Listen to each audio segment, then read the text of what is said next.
The man widely seen as the godfather of artificial intelligence has quit his job at Google, warning of the dangers of AI. Dr. Geoffrey Hinton's pioneering research on deep learning and neural networks has paved the way for current AI systems like ChatGPT. But in a lengthy interview with the New York Times, Dr. Hinton said he now regretted his work and is worried that AI technology will flood the internet with misinformation. Google responded in a statement saying, "We remain committed to a responsible approach to AI." Dr. Hinton has been telling the BBC how these systems can know so much. The kind of intelligence we're developing is very different from the intelligence we have. We're biological systems, and these are digital systems. And the big difference is that with digital systems, you have many copies of the same set of weights, the same model of the world.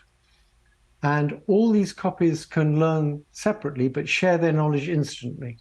So it's as if you had 10,000 people, and whenever one person learned something, everybody automatically knew it. And that's how these chatbots can know so much more than any one person. Well, Dr. Hinton also told the BBC the rate of progress is worrying.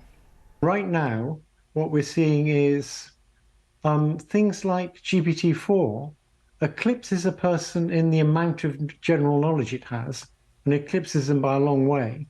In terms of reasoning, it's not as good, but it does already do simple reasoning. And given the rate of progress, we expect things to get better quite fast. So we need to worry about that. Right now, they're not more intelligent than us, as far as I can tell. But I think they soon may be.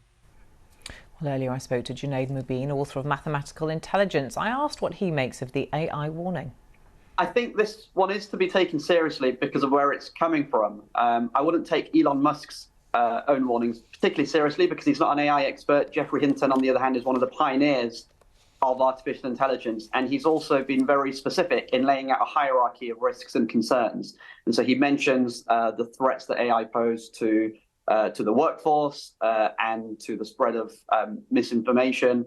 But the concerns that he's raised around existential risk, I think, are to be taken seriously. And I think it's important to recognize that those risks are not premised on AI becoming conscious or gaining sentience. We're not talking about a Terminator doomsday scenario, but it's the idea that these technologies are able to amass information and process information so effectively that if you put them in the hands of bad human actors, they can wreak all kinds of havoc. And I think that is something we all need to pay attention to. So tell us a bit more about that, because he referred, didn't he, to bad actors who would use AI for bad things. So tell us a bit more about what you think he means by that.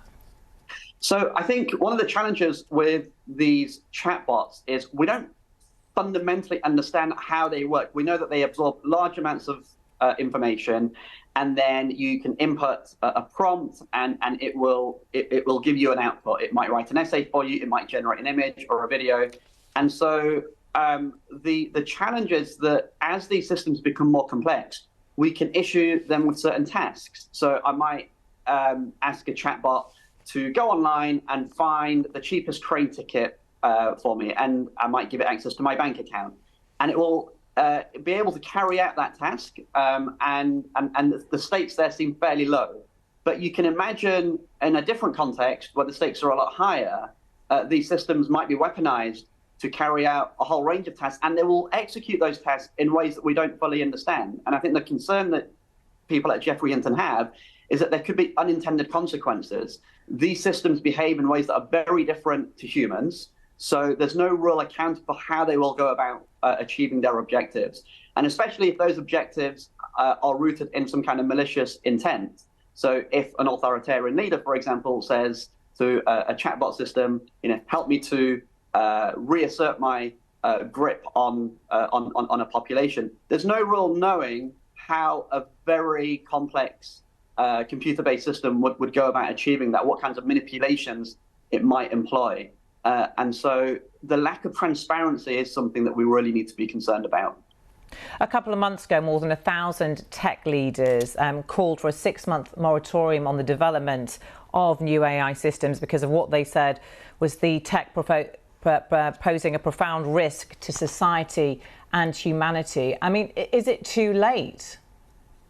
It may well be. I think we have to adopt some spirit of optimism and recognize that we do have a huge degree of human intelligence as well. And now more than ever, we need to summon that. And one thing that Jeffrey Hinton does emphasize is that digital intelligence, the kind espoused by these chatbots, is very different to human intelligence. And that may present an opportunity for us to tap into our own human strengths and understand how we can behave and cooperate with one another in ways that might allow us to regulate these technologies and rein them in. But I will say, Jeffrey Hinton has been working on these technologies for several decades. There are many within the space that have been issuing these warnings for several years. So his own warning does seem to be coming quite late in the day. And there is a sense that maybe the genie's out of the bottle now, and there's no real accounting for what happens next.